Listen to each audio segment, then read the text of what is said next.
thank you again for being here and giving me this opportunity to talk about what has the potential of being a devastating event for our state, beginning with policyholders of property insurance of all forms statewide, from Shreveport to Grand Isle, property insurance for commercial buildings and for mobile homes, for renters and for homeowners. All are at grave risk and exposure as a result of what came down from the Supreme Court on Friday afternoon. Ultimately, all property insurance policyholders in Louisiana will bear whatever cost these class action lawsuits have for citizens, and whether we implement an assessment in order to pay them or not, whether we are lucky in the coming hurricane season and do not have to expend the approximate $100 million of retention that we have year in and year out under our reinsurance agreements, our deductible, if you will, which we expended 3 years ago when Hurricane Gustav came through the Houma, Baton Rouge, and then on up into central and north Louisiana. That $100 million retention was expended, and we went into our reinsurance to some extent. Dick Robertson is with us today and can speak to that, although that was just before his coming on board with us after John Wortman's resignation. As I have said in the past, I consider this judgment unconscionable. It is deficient in my mind legally, but I'll leave that to the second part of our presentation, and I have available also Jim Bapst, who is a lawyer from New Orleans that I hired when this all began to threaten to result in the kind of expenditure and judgment that came down last week, judgment and expenditure, at the suggestion of Ginger Sawyer, the Executive Vice President of the Louisiana Association of Business and Industry, who, when this thing seemed to be growing and becoming more political, I sought the advice of.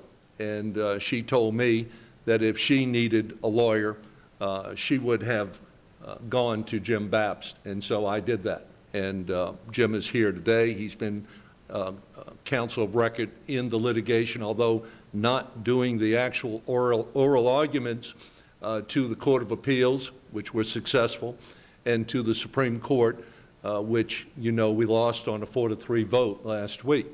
But Darren Potan, who did do those oral arguments for citizens, and I attended both, and they were incredibly impressive and very, very well done.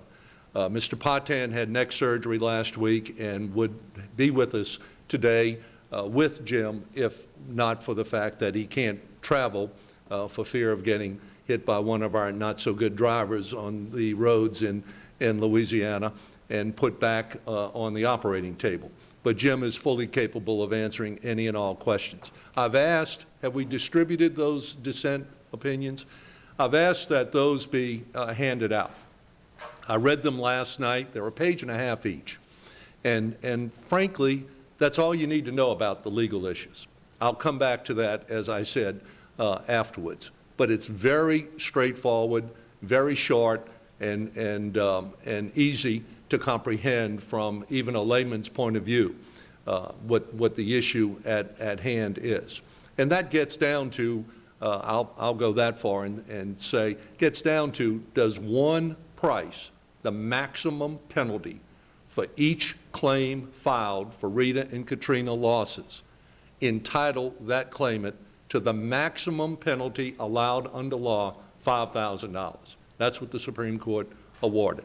Or, as the Court of Appeals ruled in overturning Judge Sullivan's $92 million judgment, and all of the federal courts that have looked at this issue as well, Judges Duval of Houma, Judge Vance of New Orleans by way of, I think, Donaldsonville, both not hard-hearted Republicans, both appointed by President Clinton during his administration, said, amongst others, and their overseers at the Fifth Circuit Court of Appeals, also in New Orleans, made up of Texas, Louisiana, Mississippi Court of Appeals judges, that one penalty does not fit all cases.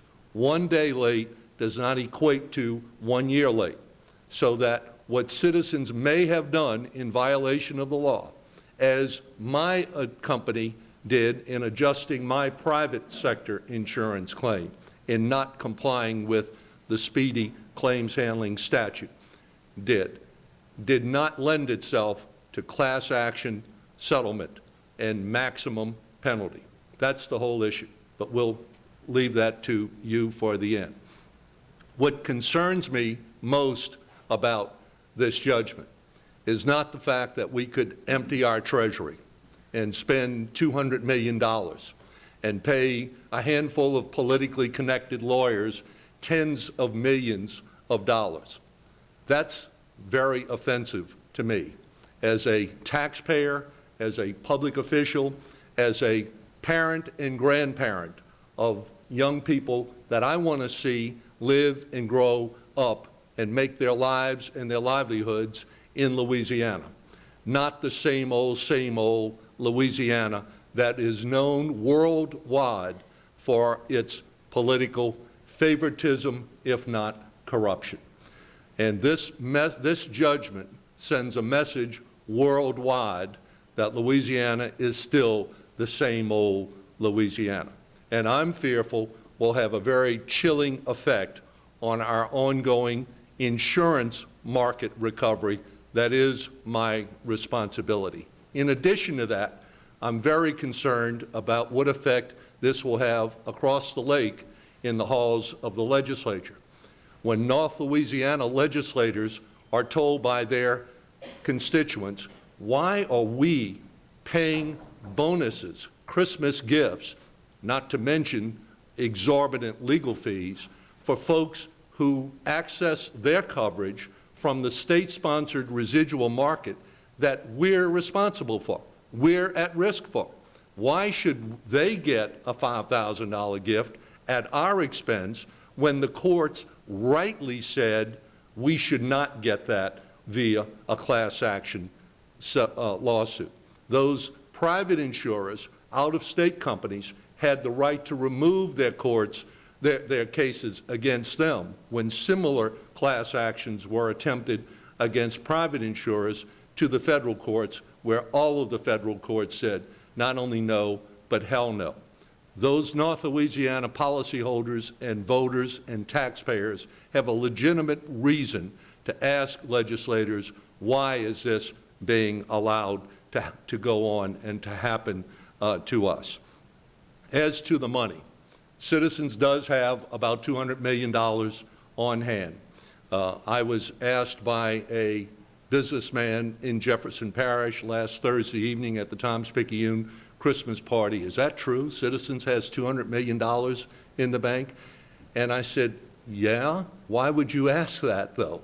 And I am going to double back to him and see if I can get him to tell me who planted that little bit of information in his head. It didn't just come out of his imagination, but it was obviously planted there by someone who knew what this judgment was all about and the controversy that would follow when it was issued. That money is spoken for. That money is going to be spent. We will spend in the next 12 months $70 million to buy reinsurance. Not to buy reinsurance to cover the next Katrina, but to buy reinsurance to cover 2 Gustavs, the second worst insured loss event from Citizens' book of business perspective. We can do 2 of those in one hurricane season. We're going to spend $20 million on the 100+ employees in Metairie and Baton Rouge that work for Citizens. We're going to spend $6.5 million on the 2 service providers that provide the underwriting, the adjusting, the processing of applications, et cetera, for citizens. And as I said, we're going to have to keep $100 million available as our retention for the upcoming hurricane season under our reinsurance program. The other $70 million of the $200 million we have on hand is in our bond redemption fund, excess dollars that have been collected on the bond assessments for the past 5 years that cannot be spent on operations, have to be kept in a separate fund to be available to pay bondholders when those obligations come due.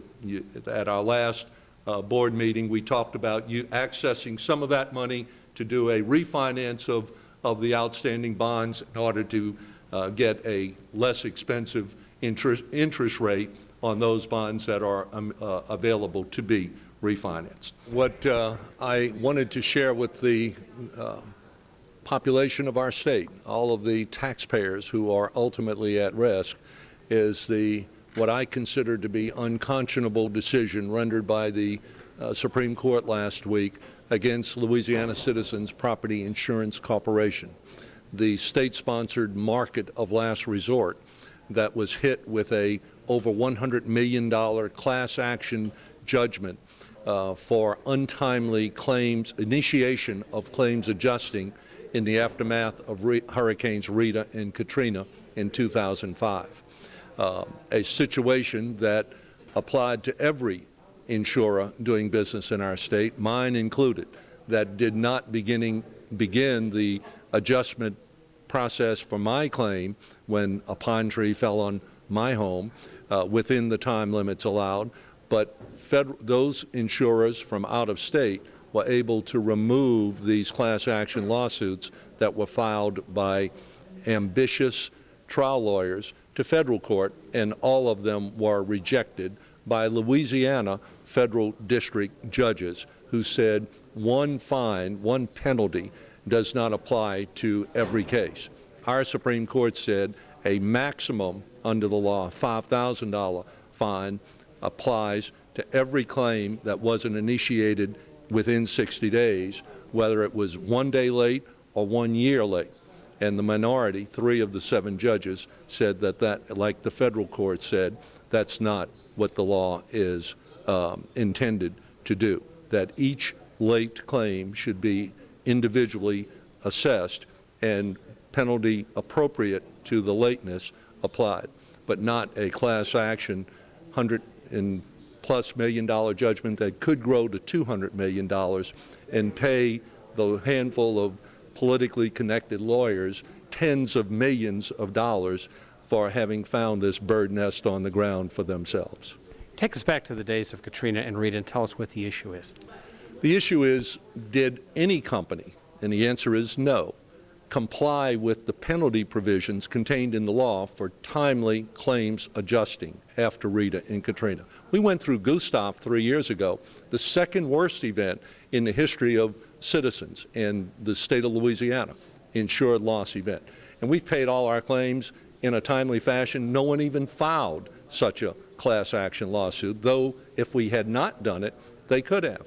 In the case of Katrina, when it hit New Orleans, and Citizens had its offices for decades on Metairie Road in suburban New Orleans, they were locked out, barricaded out by the National Guard from even accessing their offices to begin the claims adjusting process.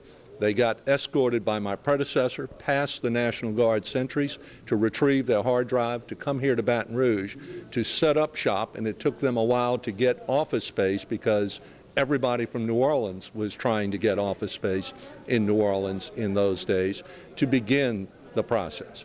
They did the best they could, but they did not comply in every case with the 60-day time period for the initiation of the claims adjusting process. They sent everybody $2,500, like my insurer did.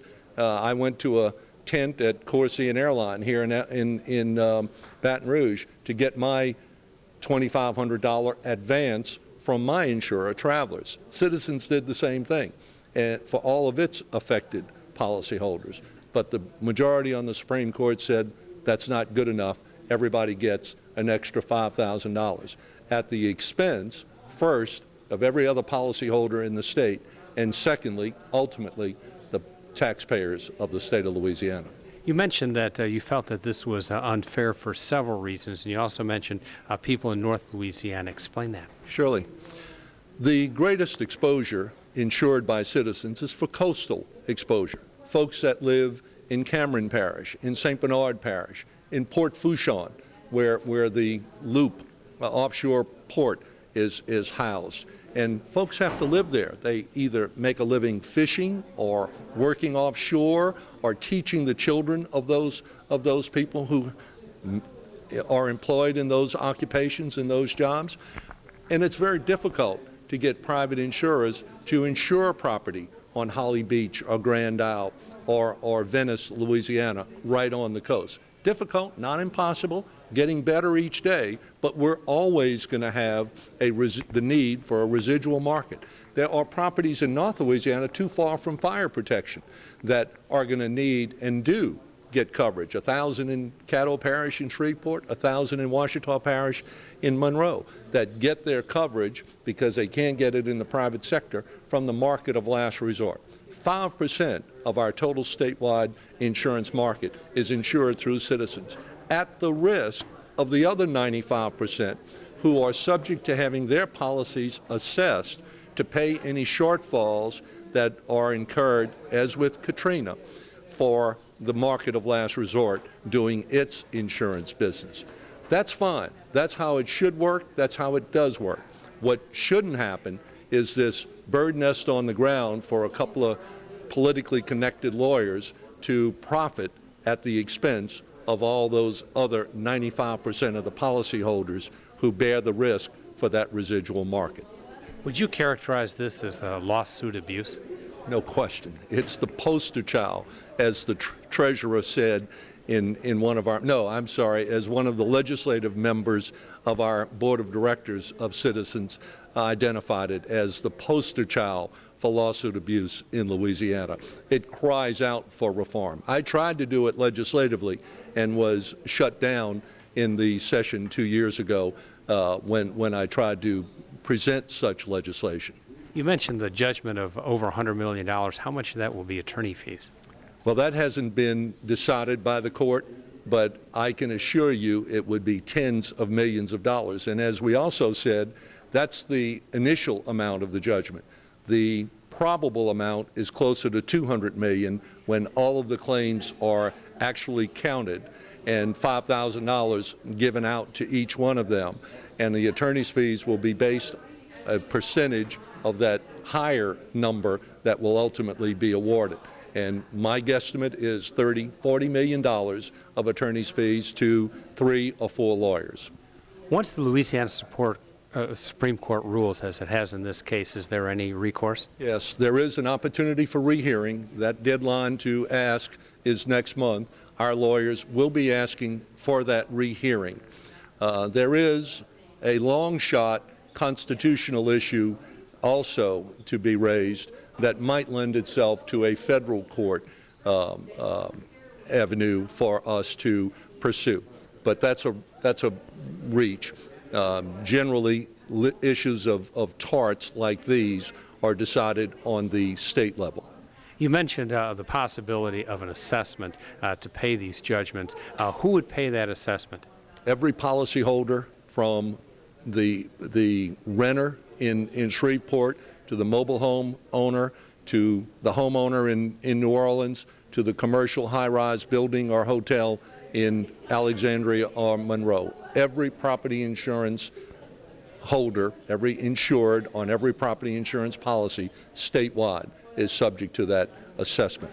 And what would be your estimate of what type of a dollar amount we'd be looking for that people may have to pay? That's really hard to say at this point, with us not knowing how much the judgment would be, not knowing if we're going to have to pay out $100 million for our next hurricane season, as we did for Gustav, out of our cash on hand.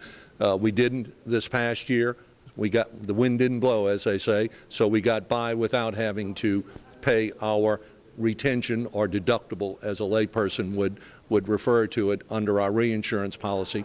We keep that exposure up to $100 million or so that we can afford to pay out of our cash on hand. If we are unlucky and have 1 or 2 storms, we could pay $100 or $2 million out of our cash for that. And then certainly with such a judgment, we'd have to assess every policyholder a 5 or 10% assessment in order to pay them and also meet our obligations, in particular our retention under our reinsurance policy.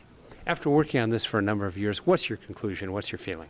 That there is desperate need for legislation to prevent this from being done to citizens, as it was not done to private insurers who did the exact same thing, and as it cannot be done under the law to the Louisiana Insurance Guarantee Association, the market of last resort, the safety net under all insurers when an insurer goes insolvent.